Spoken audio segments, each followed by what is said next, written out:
أعوذ بالله من الشيطان الرجيم. بسم الله الرحمن الرحيم. الله لا إله إلا هو الحي القيوم لا تأخذه سنة ولا نوم له ما في السماوات وما في الأرض من ذا الذي يشفع عنده إلا بإذنه يعلم ما بين أيديهم وما خلفهم ولا يحيطون بشيء من علمه إلا بما شاء وسع كرسيه السماوات والأرض ولا يؤوده حفظهما وهو العلي العظيم. صدق الله. اللہ لا الہ الا ہو. اللہ وہ ہے کہ جس کے سوا کوئی معبود نہیں، کوئی عبادت کو قابل نہیں، کوئی سر جھکانے جس کے آگے سر جھکایا جائے اللہ کے سوا کوئی اس قابل نہیں. ہر نماز میں اس بات کا اقرار کرایا جاتا ہے ایاک نعبد و ایاک نستعین. اے اللہ ہم صرف تیری ہی عبادت کرتے ہیں اور ہم صرف تجھ ہی سے مدد مانگتے ہیں. فعل مضارع کا صیغہ ہے جس میں حال اور استقبال دونوں زمانے آتے ہیں. اب بھی اور آئندہ بھی ہم تیری عبادت کرتے ہیں، آئندہ بھی تیری عبادت کریں گے. اب بھی تجھی سے مدد مانگتے ہیں، آئندہ بھی تجھی سے مدد مانگیں گے. تیرے ہی آگے ہم سر جھکاتے ہیں، تیرے سوا کوئی اس قابل نہیں کہ جس کے آگے سر جھکایا جائے. تیرے ہی آگے ہم ہاتھ پھیلاتے ہیں، تیرے سوا کوئی اس قابل نہیں کہ جس کے آگے ہاتھ پھیلائے جائیں. تیری ہی ہم مانتے ہیں اور تجھی سے ہم مانگتے ہیں. ہر نماز میں سورہ فاتحہ پڑھی جاتی ہے یا سنی جاتی ہے اور اس بات کا اقرار کرایا جاتا ہے. تو اللہ وہ ہے کہ جس کے سوا کوئی معبود نہیں. میں نے عرض کیا تھا اس کا مفہوم بہت وسیع ہے. ایمان کا سب سے بڑا کلمہ، ایمان کا سب سے بڑا بول یہ ہے اللہ لا الہ الا ہو. کہہ لیجئے یا لا الہ الا اللہ کہہ لیجئے. صفت اللہ کی بہت سی صفات ہیں. صفت قدرت کے بارے میں تھوڑا سا نمونہ آپ کو چند واقعات قرآنی کے ذریعے آپ کو سنایا گیا. اسی طرح دیگر صفات میں بھی سمجھ لیجئے کہ اللہ جل شانہ جیسے خالق ہیں، پیدا فرمانے والے ہیں. ایک صفت تخلیق ہے پیدا کرنے کی. اللہ کے سوا کوئی ایسا نہیں جو پیدا کرنے والا. جیسے اللہ کے سوا کوئی ایسا نہیں جو ہر چیز میں پوری قدرت رکھنے والا ہو. صفت قدرت کو آپ نے سنا. اسی طرح اللہ کے سوا کوئی ایسا نہیں جو کسی چیز کو پیدا کرنے والا ہو، کیونکہ اللہ کے سوا جتنی چیزیں سب پیدا شدہ ہیں، مخلوق ہیں، یعنی ان کو اللہ نے پیدا کیا ہے. تو جو مخلوق خود اللہ کی پیدا کی ہوئی ہے وہ دوسری مخلوق کو کیا پیدا کر سکتی ہے؟ اب خدا پاک صفت خالقیت میں صمد ہے، یعنی محتاج نہیں ہے کسی کے، اور ہر چیز پیدا ہونے میں ہی نہیں بلکہ اپنے باقی رہنے میں بھی، اپنی حفاظت میں بھی، نشو و نما میں بھی اللہ کی محتاج ہے. اور اللہ تعالیٰ کسی چیز کے محتاج ہے. اور یہ تو اللہ تعالیٰ نے ایک سلسلہ قائم فرما دیا جس کو عالم اسباب بنا دیا کہ انسانوں سے انسان پیدا ہو رہے ہیں، جانوروں سے جانور پیدا ہو رہے ہیں. تو اللہ تعالیٰ نے ایک سلسلہ قائم فرما دیا، ورنہ حقیقت میں اللہ جل شانہ چاہے لاکھوں انسانوں کو ویسے ہی پیدا کر دے، لاکھوں جانوروں کو ویسے ہی وجود عطا فرما دے۔ آخر سب سے پہلے انسان کو اللہ نے وجود عطا فرمایا نہیں بغیر کسی ماں کے، بغیر کسی باپ۔ حضرت آدم علیہ السلام کا کون باپ ہے اور ان کی کون سی ماں ہے؟ حوا علیہ السلام کو ان کی پسلی سے نکال کے دکھا دیا، عیسیٰ علیہ السلام کو بغیر باپ کے پیدا کر کے دکھا دیا اور اپنی قدرت سے آسمانوں کو اٹھا لیا۔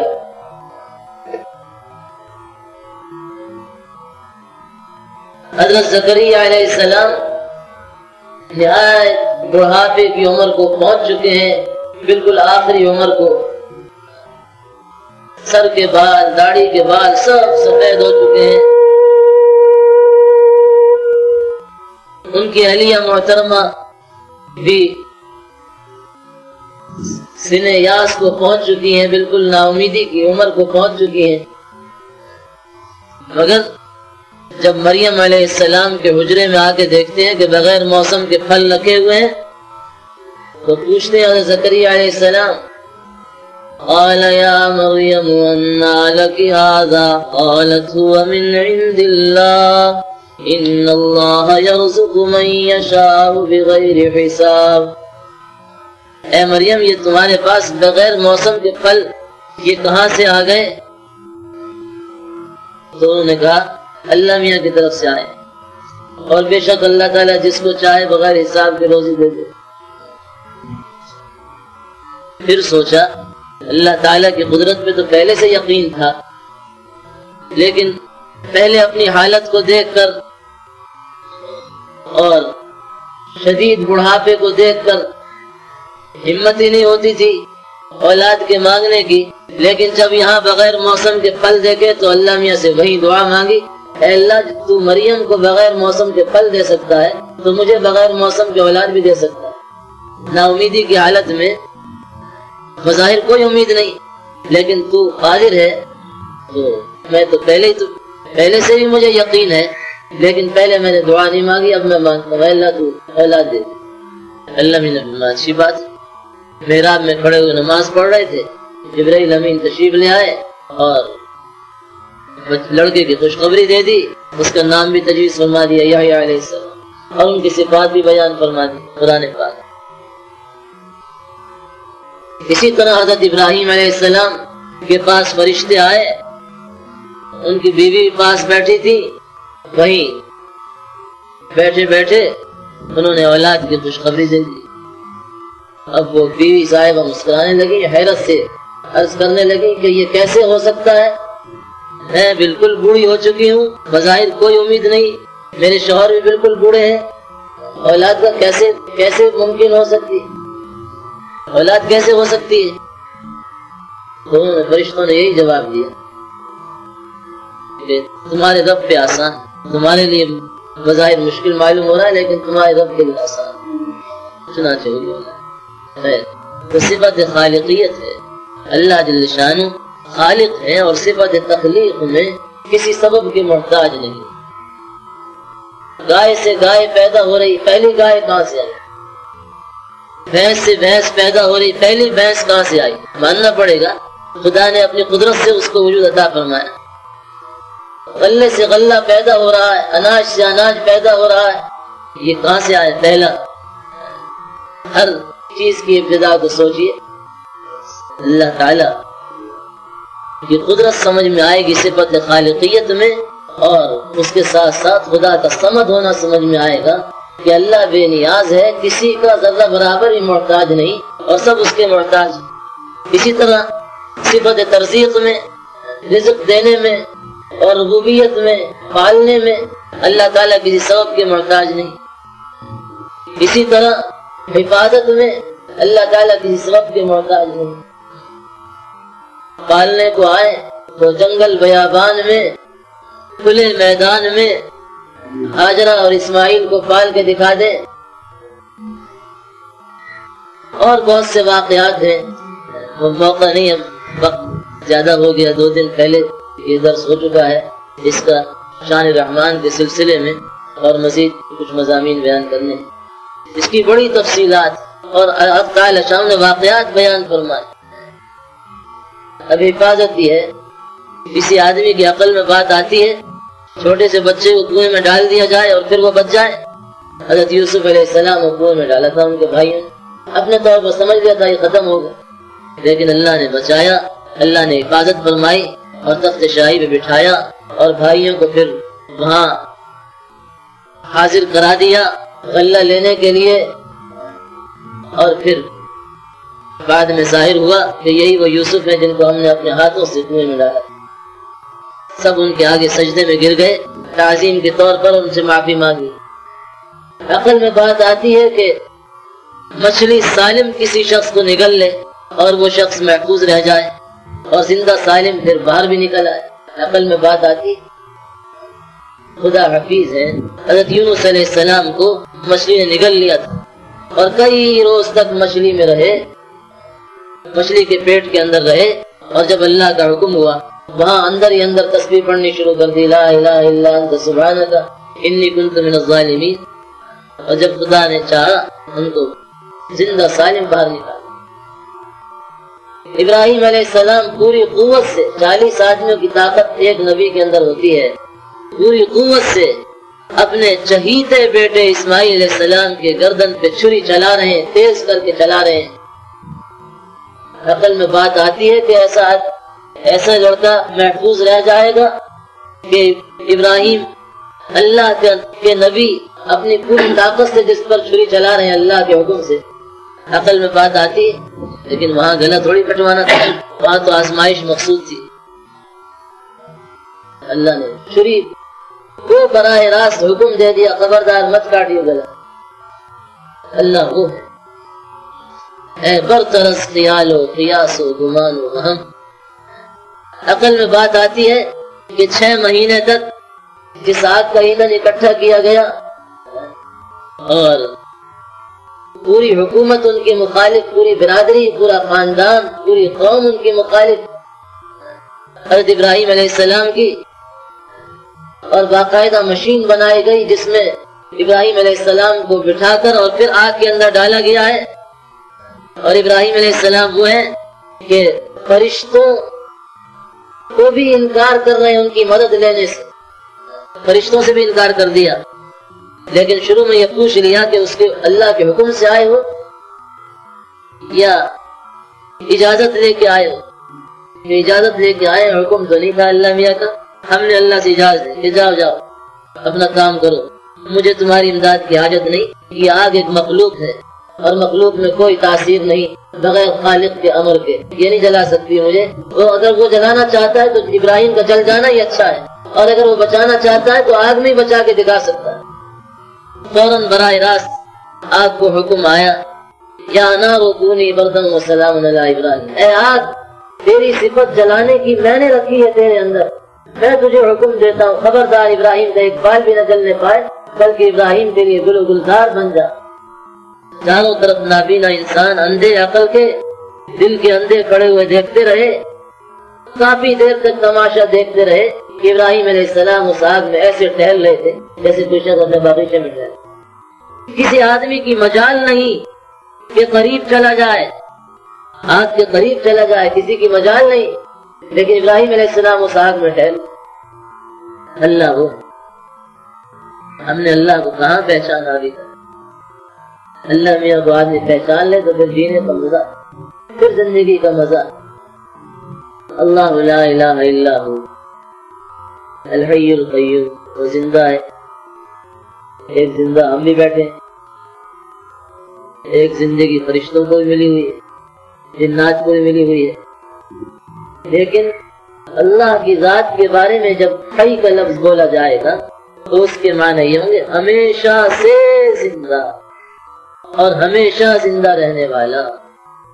ہم اور آپ ہمیشہ سے زندہ نہیں ہیں اور ایک وقت مر جائیں، اور ایک وقت میں خدا سارے فرشتوں کو بھی موت دے دے، سب فرشتوں کو موت دے دے، حتیٰ کہ جان نکالنے والے سب سے بڑے آفیسر فرشتے جو ہیں حضرت اسرائیل علیہ السلام ان کو بھی خدا موت دے دے، پھر خدا سب کو زندہ کر دے۔ القیوم، سب کو سنبھالنے والا، آسمانوں کو اس نے سنبھال رکھا ہے، زمینوں کو اس نے سنبھال رکھا ہے، پہاڑوں کو اس نے سنبھال رکھا ہے، سمندروں کو اس نے سنبھال رکھا ہے،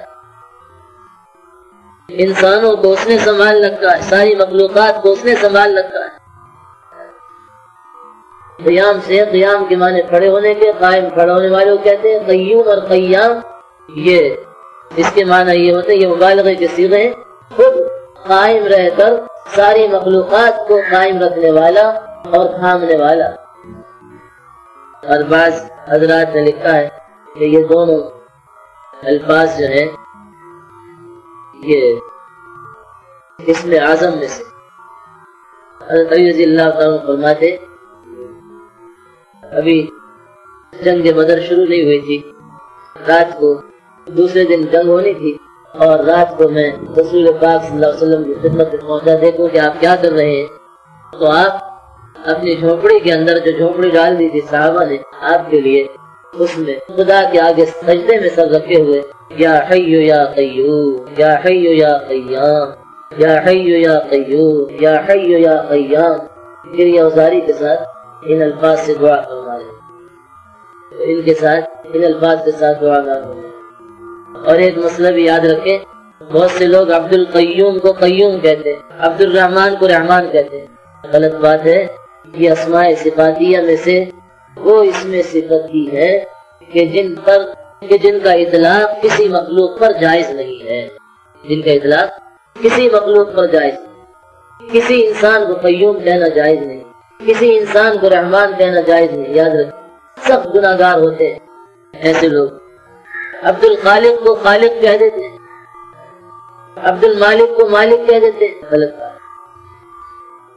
لا تأخذه سنة ولا نوم، محدود قدرت رکھنے والا اور محدود علم رکھنے والا ضعیف انسان اپنی فطرت اور جبلت کے اعتبار سے سوچ سکتا تھا، اس کو خیال آ سکتا تھا کہ جو اتنا بڑا ہے، جس نے ساری کائنات کو سنبھال رکھا ہے، شاید اس کو کبھی تھکان ہو جاتی ہو، لائق ہو جاتی ہو، شاید اس کو کبھی نیند آ جاتی ہو، ورنہ کم از کم اونگ تو آئی جاتی ہوگی۔ اس وہم کو اور خیال قاصد کو دفع فرمانے کے لیے آگے ارشاد فرما دیا، لا تأخذه سنة ولا نوم، اس کو نہ اونگ آ سکتی ہے نہ نیند آ سکتی۔ ایک گاڑی کا چلانے والا ڈرائیور سوتے ہوئے گاڑی نہیں چلا سکتا، ساری کائنات کا نظام جو سنبھالے ہوئے ہے اور چلا رہا ہے، وہ کیا سو سکتا ہے؟ اس کو کیا اونگ آ سکتی؟ لہو ما فی السماوات و ما فی الارض، اسی کی ملک میں ہے۔ اللام للتملیک، یہاں مفسرین لکھتے ہیں لام جو ہے تملیک کے لیے ہے، کیا معنی؟ اسی کی ملک میں ہے جو کچھ کے آسمانوں میں اور جو کچھ کے زمین میں۔ آسمانوں میں جو کچھ ہے، زمین میں جو کچھ ہے، اس سب کا مالک تو خدا ہے۔ میں اور آپ کس چیز پہ مالک ہوں گے اور کس چیز پہ اترانے لگے اور کس چیز پر اعتماد کر کے بھروسہ کر کے بیٹھ گئے؟ میں اور آپ اپنی ذات کے مالک نہیں، اپنی جان کے مالک نہیں۔ وہ جب چاہے جان لے لے، جس طرح چاہے لے لے۔ وہ چاہے آنے واحد میں ایک سیلاب بھیجے۔ مشرقی پاکستان میں کتنی مرتبہ سنا سیلاب آتا رہتا ہے، ہزاروں لاکھوں کی تعداد میں لوگ ختم ہو جاتے ہیں ایک سیلاب۔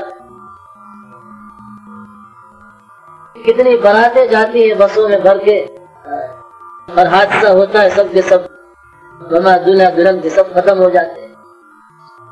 آئے دن اخبارات میں آپ پڑھتے ہیں کوئی آدمی اپنی جان کا مالک ہے، کوئی بڑے سے بڑا دہریہ، کوئی امریکہ کا صدر، کوئی روس کا صدر، کوئی کسی ملک کا بادشاہ دعویٰ کر سکتا ہے کہ میں اپنی جان کا خود مالک ہوں۔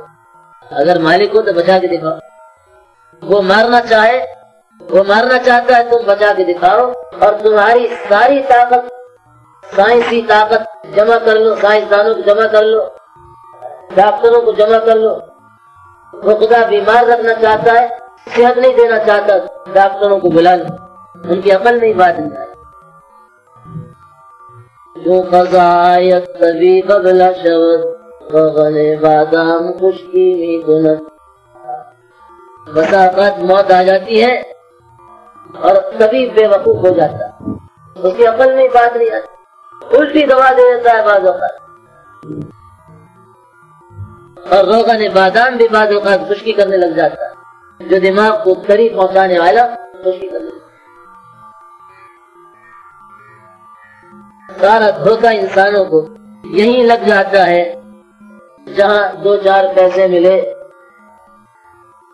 اور کچھ اسباب تھوڑا سا جمع ہوا، جہاں تھوڑا سا چھوٹا سا عہدہ ملا، بس سمجھ لیا کہ اب میں کچھ ہو گیا اور میں مالک ہو گیا.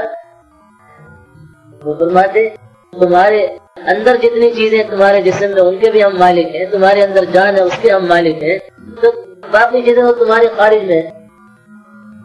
اور موت کے وقت پتہ چل جاتا ہے کہ تم کتنے بڑے مالک تھے،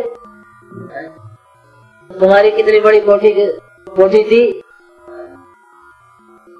تمہارا کتنا بینک بیلنس تم سمجھ رہے تھے میرا ہے، اب موت کے وقت پتہ چل جاتا ہے. تمہارے ہاتھ کی بندھی ہوئی گھڑی بھی تمہاری اپنی نہیں تھی، تمہاری ہاتھ پہ چشمہ لگا ہوا تو وہ بھی تمہارا اپنا نہیں، جو سلے ہوئے کپڑے تم نے پہن رکھے تھے وہ بھی تمہارے نہیں. اب آج تم خود اپنے کپڑے اتار نہیں سکتے، اپنا کفن خود پہن نہیں سکتے، اپنے آپ کو خود غسل دے نہیں سکتے، اپنی قبر تک خود چل کے نہیں جا سکتے، ایسے تم عاجز ہو. تمہارے ملک میں کیا ہے؟ یہ بڑا زبردست دھوکہ لگا ہوا تمہیں کہ ہم مالک. کہتے ہیں ہم اللہ تعالیٰ فرماتے لہو ما فی السماوات و ما فی الارض، اسی کی ملک میں ہے جو کچھ کے آسمانوں میں اور جو کچھ کے زمین. اسی وجہ سے وہ جب چاہتا ہے جس طرح چاہتا ہے تصرف کرتا رہتا ہے، اس کو کوئی پوچھنے والا نہیں، اس کو کوئی روک ٹوک کرنے والا نہیں.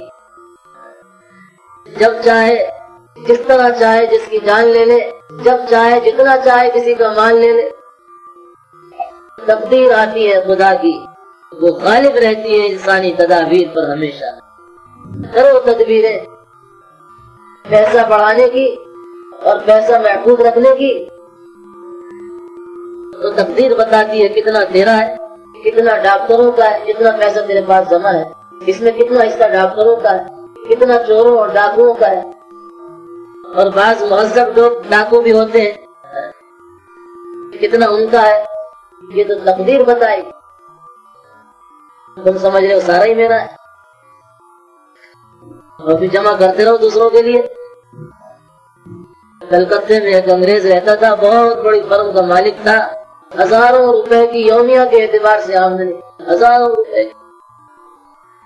اور اللہ نے ایسا بیمار ڈالا کئی سال تک کہ ارب کی دال کا پانی بغیر نمک کے ڈاکٹر نے اس کے لیے تجویز کی. ہمارے شیخ رحمۃ اللہ علیہ السلام کیا ہے تمہاری میں خالی ہاتھ دنیا میں آئے تھے صاحبزادے، بادشاہ صاحب اور صدر صاحب وہ ہگنے موتنے والے، تم خالی ہاتھ دنیا میں آئے تھے اور خالی ہاتھ دنیا سے جاؤ. لے کے کچھ جاؤ گے تو اندر جو کچھ بنا ہے تمہارے اندر، تمہاری ذات میں جو کچھ بنا ہے، جیسا یقین، جیسی نیت، جیسا دھیان، جیسے اخلاق، جیسے اعمال، جیسا کردار، جیسی سیرت تم بنا کے لے جاؤ گے یہاں سے، وہ تمہارے ساتھ رہے گی. من ذا الذی یشفع عنده الا باذنہ. صاحب مالک تو اللہ تعالی ہی ہے، اللہ ہی کا حکم چلتا ہے، حکومت بھی اسی کی ہے، وہی احکم الحاکمین ہے. ممکن ہے جب اللہ کے یہاں پہنچیں گے تو کوئی پیر ولی کوئی نبی ہمیں چھڑوا لے، سفارش کر دے ہماری اور ہمیں چھڑوا دے. کون ہے جو سفارش کر سکے اس کی بارگاہ میں بغیر اس کی اجازت؟ اللہ کے نبی سید الانبیاء سرکار دو عالم صلی اللہ علیہ وسلم، ان سے بڑھ کر رتبہ ساری مخلوقات میں کس کا ہو سکتا ہے؟ تو بھی اپنے چچا ابو طالب کو دوزخ کی آگ سے نہیں چھڑوا سکتے. خدا کی بات. ابراہیم خلیل اللہ علیہ السلام اپنے باپ کو نہیں چھڑوا سکتے. ان کی نگاہوں کے سامنے ان کے باپ کو ایک بچو کی شکل میں بنا کر لکڑا ہوا بچو اور فرشتوں کو کہا جائے گھسیٹ کے دوزخ میں ڈال. کون ہے جو سفارش کر سکے اس کی بارگاہ میں بغیر اس کی اجازت کے نوح علیہ السلام اپنے کافر بیٹے کے حق میں سفارش نہیں کر سکتے، اپنی کافر بیوی منافقہ بیوی اور لوط علیہ السلام اپنی منافقہ بیوی کے حق میں سفارش نہیں کر سکتے اور دوزخ سے نہیں چھڑا سکتے، تو کیا کوئی پیر ولی کسی کو چھڑا لے؟ کسی کی نہیں چل سکتی بغیر اس کی اجازت۔ یعلم ما بین ایدیہم وما خلفہم۔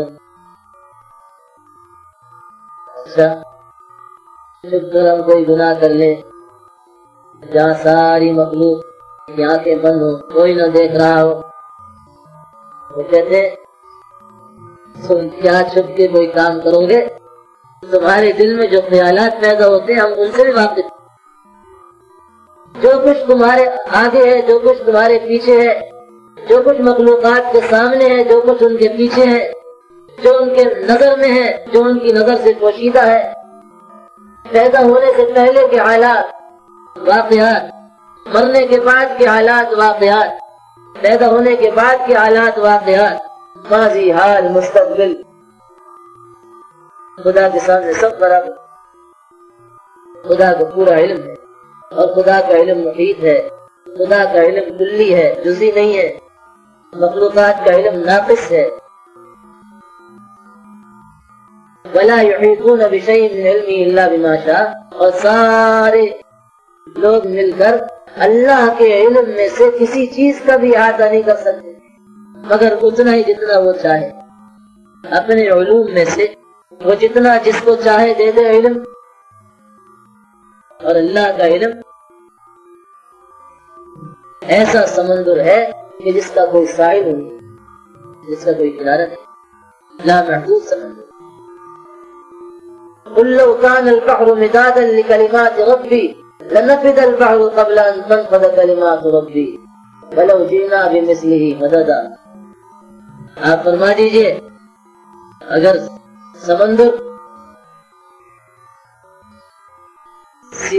سیاہی بن جائے، اور دوسری جگہ ارشاد ہے ایک سمندر نہیں 7 بڑے بڑے سمندر سیاہی سے بھر جائیں اور دنیا بھر کے درخت ان کی قلمیں بن جائیں اور اللہ کے علوم کو لکھنا شروع کریں، کلمات کو لکھنا شروع کریں، قلمیں گھس جائیں گی، ختم ہو جائیں گی، سمندروں کی سیاہیاں ختم ہو جائیں گی، لیکن اللہ کی کلمات ختم نہیں ہو سکتی۔ خضر علیہ السلام نے حضرت موسیٰ علیہ السلام سے فرمایا تھا میں اور آپ کشتی میں بیٹھے ہوئے ہیں، ایک پرندہ آیا اور چونچ میں جو پانی لے کے گیا، جانتے بھی ہو کہ اللہ میاں نے ہمیں ایک بات سمجھانی چاہیے، تمہیں اور مجھے ایک بات سمجھانی چاہیے۔ کیا بات؟ یہ ساری مخلوق، تم نے کہا تھا کہ اس وقت ساری مخلوقات میں میں سب سے بڑا عالم ہوں، تم سے کسی نے پوچھا تھا، تم نے اس خیال سے کہہ دیا تھا کیونکہ میں اللہ کا نبی ہوں۔ تمہیں یہ کہنا چاہیے تھا کہ اللہ عالم، اللہ ہی زیادہ جانتے ہیں کہ کون سب سے بڑا عالم ہے۔ اسی وجہ سے سارا سفر کرایا گیا اور خضر علیہ السلام کا شاگرد بنا دیا۔ موسیٰ علیہ السلام کو شاگردی کرنی پڑی خضر علیہ السلام۔ تو خضر علیہ السلام نے فرمایا اللہ میاں نے یہ دکھایا ہمیں اور آپ کو کہ یہ چڑیا جو اپنی چونچ میں سمندر سے پانی لے کے گئی ہے، ساری مخلوقات کے علوم سب کے مل کر ایسے ہے جیسے چڑیا کی چونچ میں پانی دے، اور اس کے مقابلے میں اللہ کا علم ایسا ہے جیسے یہ پورا سمندر ہے۔ وسع کرسی السماوات والارض، اس کی کرسی نے آسمان و زمینوں کو گھیر رکھا۔